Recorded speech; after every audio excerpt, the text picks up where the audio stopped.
Olá, boa noite. Estamos no ar pela RIT. Que prazer, terça-feira e ao vivo. Estamos aqui. Obrigado pelo seu carinho, pela sua audiência. Obrigado por permitir que este programa entre no seu lar. E, mais uma vez, eu desejo que você melhore um pouco mais o seu currículo de sabedoria, de aprendizado, porque hoje nós temos um tema interessante. E não só interessante é o tema, como também os convidados que foi selecionado para o programa de hoje. Hoje nós estamos perguntando: morte, estado de total inconsciência ou repouso no seio de Abraão? Como é que fica depois da morte? Mas tem que haver uma diferença. Como fica para quem? Para o ímpio e para aqueles que estão em Cristo. Como é que funciona tudo isso? Realmente é um estado de inconsciência? Ou vamos para o seio de Abraão e viver com Abraão até que Cristo volte para resgatar os seus, para comermos, como diz a Bíblia, se alimentar da árvore da vida que se encontra no paraíso? Bom, eu, como você, estou aqui para aprender. Por isso, os dois convidados que estão aqui terão essa missão de trazer para nós, dentro da palavra de Deus, aquilo que é verdadeiro. E você aí vai discernir com a sua sabedoria, com a sua inteligência, aquilo que for certo. Fique aí, e eu estou aqui. Está no ar o Vejam Só.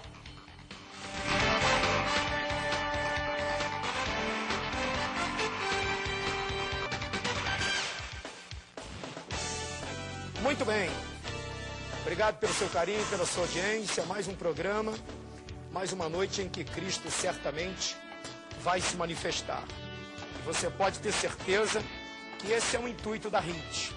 É trazer até você aquilo que certamente vai melhorar o seu poder de entendimento. E você hoje vai ficar maravilhado. Eu estou falando isso porque eu já estive conversando aqui com os nossos convidados, que são pessoas que certamente têm muito que nos ensinar. E eu vou querer aprender como sempre. Deixa eu agora apresentar aqui os nossos convidados. Eu vou começar pelo professor, ele é professor da Universidade Presbiteriana Mackenzie. Ele é professor e doutor. Professor e doutor Carlos Caldas, tem o R aqui. Professor Carlos, obrigado pela sua presença, boa noite. Boa noite, Teixeira. Esse R é de quê? Ribeiro. R de Ribeiro. Muito bem, obrigado pela sua presença, é um prazer grande. Prazer voltar aqui. Essa é a terceira oportunidade que eu tenho de estar aqui, é sempre uma alegria. Satisfação muito grande.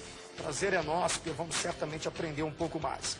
Ele é jornalista e, além de jornalista, ele é consultor bíblico da nossa querida Igreja Adventista. Ele é o Leandro Soares Quadros.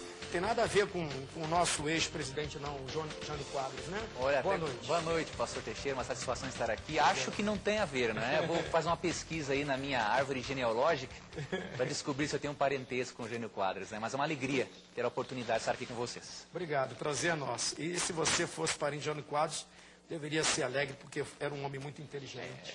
E foi, dentro do que ele pôde ser, foi de um bom caráter. Bom, antes da gente entrar para o debate, nós vamos à matéria, e você que está em casa hoje, o tema é interessante. Morte, estado de total inconsciência ou repouso no seio de Abraão?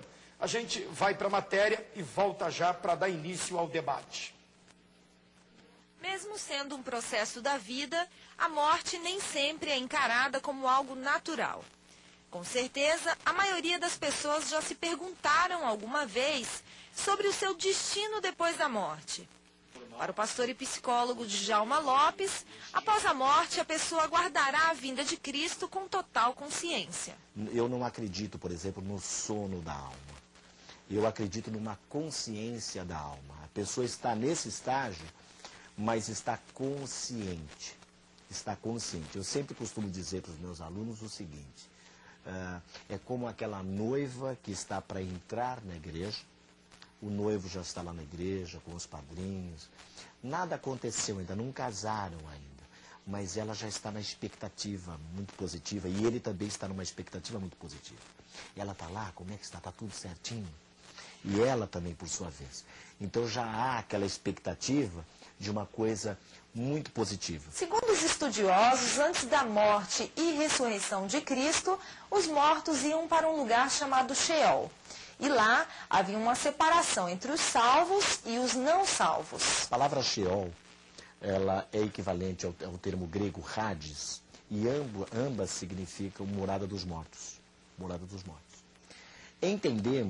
Nós entendemos que, após a morte e ressurreição do Senhor Jesus, com base em Efésios capítulo 4, a partir do versículo 8, Jesus subindo ao alto levou cativo o cativeiro e deu dons aos homens. Nesse momento, numa perspectiva teológica, numa interpretação teológica, nós entendemos que Jesus instaurou o paraíso. Mas e hoje como fica? Para o pastor, tanto os salvos quanto aqueles que não terão a vida eterna ficarão em lugares distintos. Pelo menos é o que a Bíblia relata na passagem do rico e Lázaro. O rico, que nesse texto foi uma pessoa condenada, ele já estava sentindo dores. E ele dizia: pai Abraão, manda que Lázaro molhe a ponta do seu dedo e coloque da minha língua, porque as chamas aqui são atormentadoras. Então, em função disso, eu acredito assim, ele estava definitivamente no inferno? Na minha concepção, não. Mas já estava por antecipação, sabendo que o veredito, que o martelo que seria batido em relação ao destino da sua eternidade, era negativo. A Bíblia é tremendo por causa disso, nos dá essa possibilidade de interpretação. Só que nós devemos tomar cuidado com as interpretações, né? A gente não pode falar por entre as linhas, mas nós podemos falar pela hermenêutica, da interpretação. Eu vou começar aqui perguntando para o meu querido aqui, o jornalista e consultor bíblico, o Leandro Soares. Ô Leandro, a doutrina dos aniquilacionistas, não sei se você conhece. Conheço. Eles defendem a cessão total da vida no ato da sua morte. Cessa totalmente no ato da sua morte. Ele aí se refere à alma, né, princípio, a alma que é o princípio vital da vida, diz que sucumbe junto com a morte. Como é que você vê em relação a isso, ao tema de hoje? Certo, pastor. Nós adventistas, pastor Sétimo Dia, nós temos uma crença diferente dos demais aniquilacionistas, por exemplo, né? Eles creem, por exemplo, que a pessoa, quando é lançada no lago de fogo, ela é totalmente consumida e vira em cinzas de uma hora para outra. A nossa crença, ela é diferente. Nós cremos sim no aniquilacionismo, né? Só que com uma diferença. Isso pode ser visto no livro Grande Conflito, da escritora Crystal Ellen White, na página 544 e 545, que o castigo da pessoa é proporcional às obras dela. Esse é um comentário dela. E aí eu vou para Lucas 12, 47 e 48. Aquele servo, porém, que conheceu a vontade de seu senhor e não se aprontou, nem fez segundo a sua vontade, será punido com muitos açoites. Aquele, porém, que não soube a vontade de seu senhor e fez coisas dignas de reprovação, levará o quê? Poucos açoites.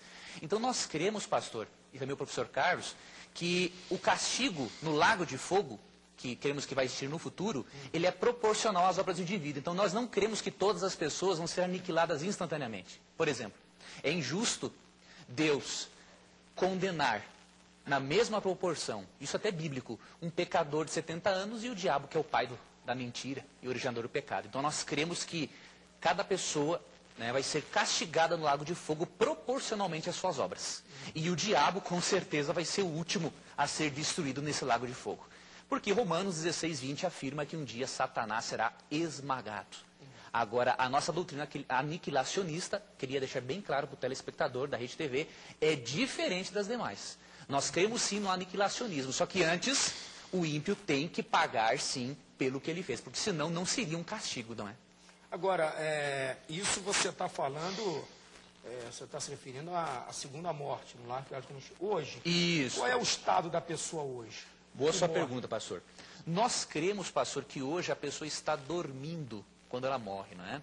Nós queremos que nas 53 vezes em que aparece a palavra sono na Bíblia, isso não é simplesmente um símbolo do sono do corpo. Né? Até Jesus falou aqui em João 11, 11 a 14. Depois eu vou explicar o porquê que a morte não é apenas um símbolo do sono do corpo. Fica tranquilo, fica à vontade. Obrigado, pastor. João 11, 11 a 14. Isto dizia e depois lhe acrescentou: nosso amigo Lázaro morreu, mas vou para despertar. Disseram-lhe, pois, os discípulos: Senhor, se dói,